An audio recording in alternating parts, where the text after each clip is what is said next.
மகாநதி சீரியலோட இந்த வாரத்திற்கான இந்த ப்ரோமோ புது ப்ரோமோலாம் இல்லைங்க. ஏற்கனவே வெளியான ப்ரோமோ தான். நம்ம காவேரி பைக்ல வந்துகிட்டு இருக்கும்பொழுது பாத்தீங்கன்னா, வெண்ணிலா வழிமறிச்சு என் பேரு தான் வெண்ணிலா விஜய் அப்படின்னு சொல்லி, விஜய்யும் தன்னோட பேருக்கு பின்னாடி சொல்லி என்னமோ பொண்டாட்டி மாதிரி பேச ஆரம்பிக்கிறாங்க வெண்ணிலா. சோ நம்ம காவேரிக்கு இது ஒண்ணும் பெருசா இல்லவே இல்ல.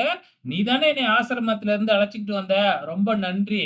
பேசாம விஜய்க்கு டைவர்ஸ் குடுத்துட்டு ஓடிடு" அப்படின்னு வெண்ணிலா மிரட்டுறாங்க. ஆமா, நீ ஏன் இத என்கிட்ட கேட்கிற? நீ எத கேட்கிறதா இருந்தாலும் விஜய் கிட்ட கேட்டுக்க. அவரு தான் உனக்கு பதில் சொல்லணும். என்கிட்ட ஏம்மா வர? நான் தான் உன்னைய விட்டுட்டு இங்க வந்துட்டேன்ல. அப்புறம் எதுக்கு பயந்துகிட்டு என்கிட்ட வர? நீ போயி அத விஜய் கிட்டயே கேட்க வேண்டியது தானே! அப்படின்னு கேட்கறாங்க. நாளைக்கே எனக்கும் விஜய்க்கும் கல்யாணம் நடக்கத்தான் போகுது. நீ பாரு அப்படிங்கும்போது, நம்ம காவேரி இருந்துகிட்டு முடிஞ்சா உன்னால பண்ணிக்க அப்படின்னு சொல்லிட்டு அசால்ட்டா போறாங்க. இததாங்க ப்ரோமோவுல காமிச்சிருக்கிறாங்க. ஸோ அப்கமிங்ல மேரேஜ் ஏற்பாடுலாம் நடக்குது. ஆனா கண்டிப்பா கல்யாணம் நடக்காது அப்படிங்கிறது நமக்கு நல்லாவே தெரியும். பொறுத்திருந்து பார்க்கலாம்.